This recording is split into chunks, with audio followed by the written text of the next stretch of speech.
Sir ఇప్పుడు పవన్ కళ్యాణ్ గురించి మన ఏంటిదంటే జనం మెచ్చి జనం గెలిపించిన నాయకుడు జనాల్ని పట్టించుకుంటలేరు అని ఉంటున్నారు. దీని మీద మీ అభిప్రాయం? లేదు, నిత్యం ప్రజల్లో ఉన్నాడు పవన్ కళ్యాణ్ అన్న. అలాగే చంద్రబాబు నాయుడు గారు వీళ్ళందరూ నిత్యం ప్రజల్లో ఉండి ఇక్కడ ఏం చేయాలి, ఈ రాష్ట్రాన్ని ఎట్లా డెవలప్మెంటింగ్ చేయాలి, అలాగే పేద ప్రజలు ఎట్లా డెవలప్ అవ్వాలి, అటువంటి కార్యాలు చేస్తున్నారు. ఇంకోటి ఏంటంటే ఎవరైనా ముఖ్యమంత్రులు కానీ మంత్రులు కానీ ఎమ్మెల్యేలు కానీ ఎవరైనా ఇట్లా రోడ్ మీద నుంచి వెళ్తుంటే నేను ఎంతో మందిని చూసిన, ఇంతవరకు మనము మన బాధ చెబుదామన్నా ఒక లెటర్ చూపించినా ఎవరు ఆపలే. అసలు ముఖ్యమంత్రులు ఎమ్మెల్యేలు ఎవరు ఆపలే. అట్లాంటిది నిత్యంగా ప్రజల్లో ఉండి ప్రజల బాధ తెలుసుకొని పవన్ కళ్యాణ్ అన్న ఒట్టి చేయి చూపిస్తే చిన్న పిల్లగాడు గిట చేయి చూపిస్తే ఆగుతుండు. ఎందుకు ఆగుతుండు? నన్ను గెలిపించిండ్రు, ఈ ప్రజలే గెలిపించిండ్రు నన్ను, అందుగురించే వాళ్ళ బాధ ఏంది తెలుసుకోవడం, కనీసం తెలుసుకునే టైం గిట లేదా? మరి అట్లాంటిది పవన్ కళ్యాణ్ అన్న తెలుసుకుంటుండు కదా.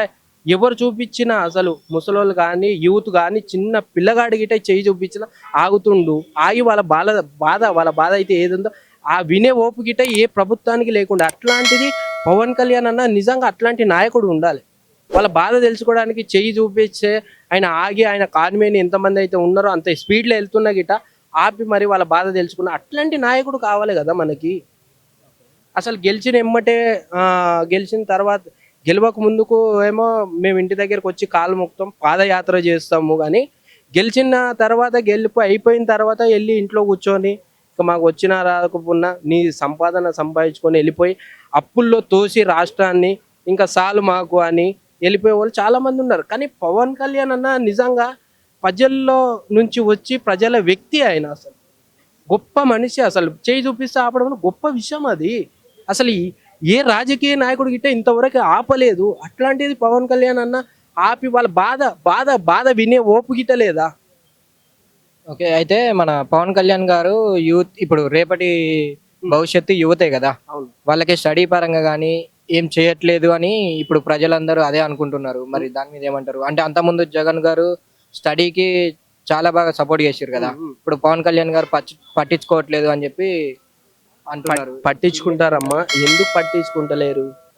వచ్చి ఎన్ని రోజులు అయింది, మెల్లగా అవుతాయి అన్ని పనులు. అక్కడ ఉన్నది ఎవరు అనుకున్నావు? చంద్రబాబు నాయుడు గారు ఉన్నారు, అన్నీ అవుతాయి. అసలు డెవలప్మెంట్స్ వేరే లెవెల్గా ఉంటాయి. మీరు చూడండి, చూస్తూ ఉండండి. 1 year అన్నా 2 years అన్నా కాండి డెవలప్మెంట్స్ ఎట్లా ఉంటాయి, ఎక్కడి నుంచి ఏమొస్తుంది, ఈ రాష్ట్రం ఎక్కడికి వెళ్ళిపోతుంది, వీళ్ళు ఏం చేస్తున్నారు అనేది మీకు గిట్ట అర్థమవుతలేదు. ఈయన జగనే కదా రావట్లేరు, మరి అసెంబ్లీకే రావట్లేడు ఆయన. అసెంబ్లీకి ఆయన రావట్లే లేడు అసలు. ఏమంటే అక్కడ వెళ్ళి గేట్ ముందుకు వెళ్ళి ధర్నాలు చేసుకుంటూ కూర్చుంటుండు. ఆయన్నే రావట్లేదు. డెవలప్మెంట్స్ ఏదైనా టైం పడుతుంది. ఇప్పుడు పెళ్లి చేసుకోగానే పిల్లలు పుట్టరు ఎవ్వరికి. సో దానికి ఇట్లా టైం పడుతుంది.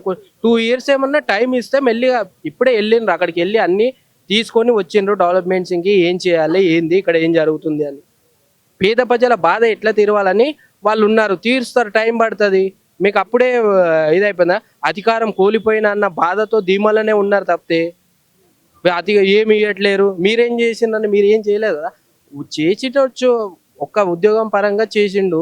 ఇంకా అక్కడ డెవలప్మెంట్స్ ఏమున్నాయి? పేద ప్రజలు రేపు యువత కావాల్సింది కూడా అదే కదా అన్న. ఫస్ట్ జాబు, చదువు ఇవన్నీ అవును చేస్తారు కదా.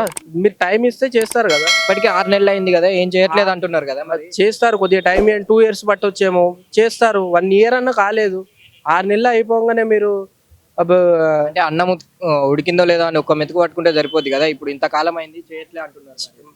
మీరు టైం ఇస్తే కదా. మీరు టైం ఇవ్వకుండా ఏది పడితే అది మాట్లాడితే చేస్తారు. చూస్తూ ఉండండి, ఈ రాష్ట్రాన్ని ఎట్లా డెవలప్ చేయాలనో అట్లా డెవలప్ చేస్తారు వాళ్ళు.